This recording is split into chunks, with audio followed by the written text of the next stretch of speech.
అందరికీ నమస్తే. బీఆర్ఎస్ సంబంధించిన ఎమ్మెల్యేలు ఎమ్మెల్సీలు గవర్నర్ కలిసిండ్రు.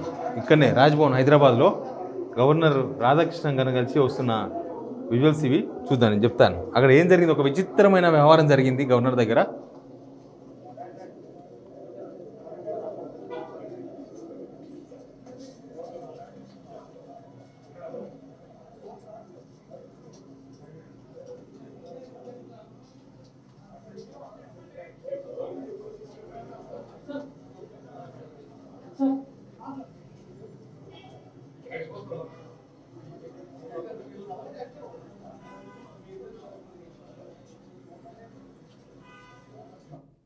రైట్, ఎమ్మెల్యేలు ఎమ్మెల్సీలు అంతా కలిసిరు. సరే, నిరుద్యోగుల మీద కేసులు ఎత్తేయాలని, నిరుద్యోగుల నిర్బంధం ఉందని అరెస్ట్ చేసిరని పోలీసులు, కనిపిస్తే ఈడ్చుకపోతారని అట్లాంటివన్నీ కూడా గవర్నర్కు కంప్లైంట్ చేసినారు.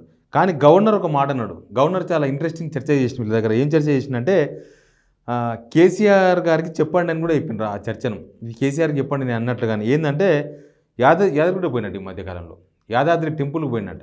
యాదగిరిగుట్టకు మనం గుట్ట అంటాం కదా, ఆ యాదగిరిగుట్ట టెంపుల్ పోయి టెంపుల్ చూసిన తర్వాత ఆయన చేసిన కామెంట్స్ ఇవి. చాలా గొప్పగా నిర్మించిండ్రు. ఆలయ ప్రాంగణం అంతా కూడా హిందూ సాంప్రదాయం ఉట్టిపడేలా ఉంది. ఆగమ శాస్త్ర ప్రకారంగా నిర్మాణం దేవాలయం బాగా ఉంది. ఈ విషయాన్ని కేసీఆర్కి చెప్పండి అని రాధాకృష్ణన్ గారు వీళ్ళకి చెప్పినట్ట, ఎమ్మెల్యేలకు ఎమ్మెల్సీలకు చెప్పినట్ట. ఎందుకంటే నేను ఈ ఎందుకు విశ్లేషిస్తున్నా అంటే, రాజ్భవన్లో కేసీఆర్ను పోవడం అనేది ఆల్మోస్ట్ ఒక లాస్ట్ 4 years నుంచి లేదు. లాస్ట్ 4 years నుంచి గొడవలే కదా. అంతకుముందు తమిళసై సౌందరరాజన్ గారు ఉండి గవర్నర్కు తర్వాత బీఆర్ఎస్ పార్టీకి మధ్య పెద్ద అగాధం, ప్రోటోకాల్ ఇష్యూ. అది ఎక్కడ చెడిందో ఏం కథనో, అదేదో ఎమ్మెల్సీ విషయంలో చెడింది అనేది ఒక చర్చ ఉంది. పాడి కౌశిక్ రెడ్డికి ఎమ్మెల్సీ ఇద్దామని క్యాబినెట్ తీర్మానించిస్తే దాన్ని పక్కన పెట్టేసినారు అనేది అప్పటి నుంచి చర్చ ఉంది. అప్పటి నుంచి ఇంకా ప్రోటోకాల్ లేదు, అసలు గవర్నర్ వాళ్ళని గవర్నర్ పట్టించుకోకపోవడం, అదంతా కాంగ్రెస్ క్యాచ్ చేసుకోవడం, అదంతా కూడా జరిగింది కదా. అప్పుడు లాస్ట్కు తమిళసై సౌందరరాజన్ గారు పోయే వరకు కూడా అసలు నో కాంప్రమైజ్, ఎవరు కాంప్రమైజ్ కాలేదు. తమిళసై గారు కాంప్రమైజ్ కాలేదు, ఈవెన్ కేసీఆర్ కూడా కాంప్రమైజ్ కాలేదు. అవసరమైతే ఇంకేదైనా చేద్దాం అనుకున్నారు కదప్ప, కాంప్రమైజింగ్ పోయి ఇక నేను మీకు మీరు నాకు అన్నట్టుగా లేదు. నిజానికి గవర్నర్తో మంచి సఖ్యత ఉంటే కొంత బాగుండేదేమో, వీళ్ళకు మంచిగా ఉండేది, వాళ్ళకు మంచిగా ఉండేది. అటు గవర్నరు ఇబ్బంది పడ్డారు, గవర్నర్తోన వీళ్ళు ఇబ్బంది పడ్డారు. రెండు అటిట్యూడే. గవర్నర్ ఏమో ఆమె కొంత పొలిటికల్ బ్యాక్గ్రౌండ్ నుంచి వచ్చిన ఆమె. మనం చూసాం కదా మొన్న లోక్సభ ఎలక్షన్స్లో చెన్నై ఎంపీగా పోటీ చేసి ఓడిపోయారు. సరే, ఎనీవే గవర్నర్గిరికి మరీ రాజీనామా చేసిపోయి మరీ పోటీ చేసిండ్రు. అంత ఇంట్రెస్ట్ ఆమెకు రాజకీయాలంటే. కాబట్టి ఆమె రాజకీయ నేతగా వ్యవహరించే ప్రయత్నం చేసిండ్రు. ఇక్కడ కేసీఆర్ కూడా కొంత పట్టింపులకు పోయినరు. సరే, ఏమన్నా కానీ గవర్నరే కదా అన్న దూరంలో ఉంటే బాగుండేది. కానీ ఇక్కడ పట్టింపులకు దిగలేదు. అక్కడ ఆమె ఆ రాజకీయాలు అనే వేదిక మించి కిందికి దిగలేదు. గవర్నర్ అయినా కూడా రాజకీయాలు అనే దానిపైనే కూర్చొని ఉన్నారు.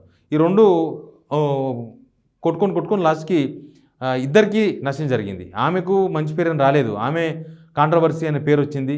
ఈవెన్ మొన్ననే చూసినాం, అమిత్ షా కూడా అక్కడ ఢిల్లీలో, తమిళనాడులో కూడా ఆయన ఎవరు బీజేపీ ప్రెసిడెంట్ ఉంటారు, అన్నమలైతో పెద్ద గొడవ అయింది. దాని మీద మొన్ననే చంద్రబాబు నాయుడు ముఖ్యమంత్రిగా ప్రమాణ స్వీకారం చేసిన వేదిక మీదే క్లాస్ బీకిండు అమిత్ షా.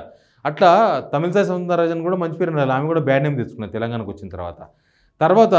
ఇప్పుడు ఈ రాధాకృష్ణ గారు పోవడం అనేది కొంత ఆసక్తికరంగా కనిపించింది. కేసీఆర్ పేరు తీసుకోవడం, ఇంతవరకు కేసీఆర్ రాధాకృష్ణన్ కలవలేదు, రాధాకృష్ణన్ కేసీఆర్ని కలవలేదు. నిజానికి రాధాకృష్ణ గారు అంతకుముందు ఛత్తీస్గఢ్ గవర్నరు, ఇప్పుడు అక్కడనే ఫుల్ ఫ్లెడ్జ్ గవర్నరు, మన దగ్గర కేవలం ఇన్ఛార్జ్ గవర్నర్ మాత్రమే.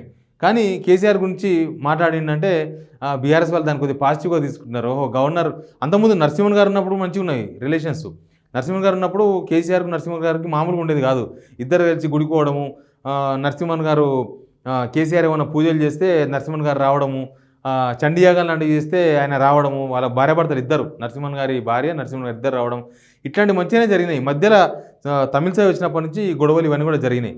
ఇప్పుడు రాధాకృష్ణ గారు కామెంట్ చేయడం, యాదగిరిగుట్ట బాగుంది, టెంపుల్ బాగుంది, సనాతన ధర్మం ఉట్టిపడేలా ఉంది, ఈ విషయాన్ని కేసీఆర్ చెప్పు అనే విషయాన్ని మాత్రం చాలా ఇంట్రెస్టింగ్గా కనిపించింది. అందుకే నేను ఈ వీడియో చేసిన. Please subscribe signal TV.